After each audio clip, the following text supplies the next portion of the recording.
Welcome to Strategic Affairs. I'm Dr. Naim Tahir Baig, and this is the first part of a 4-episode series on one of the most repeated comparisons in modern foreign policy. Is Ukraine really the new Poland? Over the next 4 episodes, we are going to test that comparison against the actual historical record, not the folk memory of it. Let's get into it. Since 2014, one comparison has followed the war in Ukraine everywhere it goes. From UK cabinet ministers to Zelensky himself, from newspaper opinion pages to the floor of the US. House of Representatives. This is Munich all over again. But here's the question almost nobody asks. Is it actually true? Not is it a powerful thing to say, is it structurally accurate? Would 1938 have predicted what actually happened? I read a research paper that tried to answer that with real evidence instead of vibes. 22 documented public statements, coded and audited one by one, plus a forgotten third country that might matter more than either Poland or Ukraine. This is episode 1 of a 4-part series. Let's start with the comparison itself.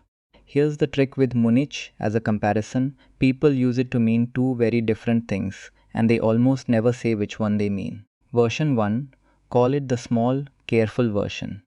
If a country makes small territorial demands and the world lets it have them, that doesn't usually satisfy the demand. It often signals the world will let this slide, which invites a bigger demand next. In 1938, the world let Germany take the Sudetenland. Within 6 months, Germany took the rest of Czechoslovakia. In 2014, the world's response to Russia annexing Crimea was muted. Sanctions, mostly symbolic pushback.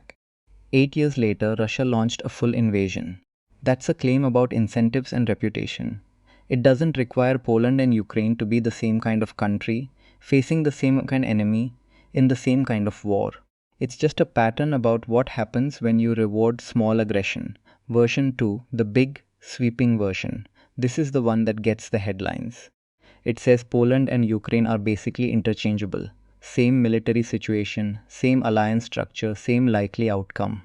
And it comes with a specific concrete prediction. Without a real binding defense guarantee, this country will fall fast, the way Poland fell in 5 weeks in 1939. That second version is the one this research paper actually tested, because it's the one making a falsifiable prediction. And spoiler, the paper argues it fails. Badly. We'll get to exactly how in episode 3. But first, we need to actually understand Poland's story, because most people invoking Munich are working from a folk memory of it, not the real sequence of events. That's episode 2. You might be thinking, who cares if the analogy is technically sloppy? It's just rhetoric. Except it isn't just rhetoric, it's been used to make an actual, specific claim about the future.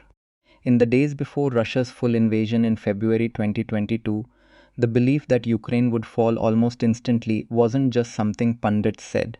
It was reportedly what the chairman of the US, Joint Chiefs of Staff, told Congress in closed session. Kyiv could fall within about 72 hours. Multiple accounts describe US analysts broadly sharing that expectation, based partly on this kind of historical pattern matching. That prediction did not come true. Ukraine is still fighting, still governing itself, still negotiating on its own behalf, more than 4 years later. So when a comparison shapes what military planners, journalists, and politicians expect to happen, and that expectation turns out to be wrong, it's worth going back and figuring out exactly where the comparison broke down. Not to score points. To get better at this next time, because there will be a next time. Stick around. Episode 4 is about exactly that. A forward-looking test case involving Taiwan. Here's what I found genuinely interesting about this paper. It doesn't just assert the analogy is wrong. It builds an actual test borrowed from 2 ideas that political scientists have used for decades. Idea 1, likenesses and differences. When you compare a past event to a current one, you're supposed to list the differences with just as much rigor as the similarities. Most people invoking Munich only do the similarities part. Idea 2, structured focus comparison. Ask the same specific questions of every case you're comparing. Not does this feel like Munich, but concretely, did either aggressor have nuclear weapons? What kind of alliance commitment, if any, existed? What actually happened to the country's sovereignty? And this is where it gets interesting, because the paper adds a third country almost nobody brings into this conversation, Finland.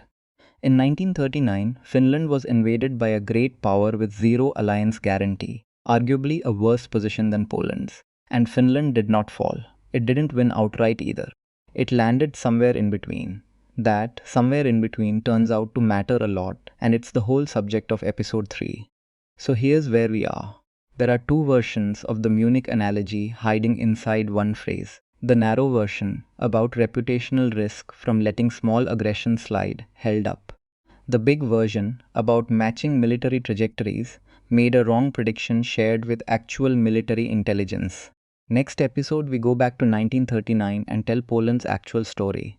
The guarantee that wasn't really a guarantee, the secret pact that sealed its fate, and the 5 weeks that changed how the West thinks about appeasement forever.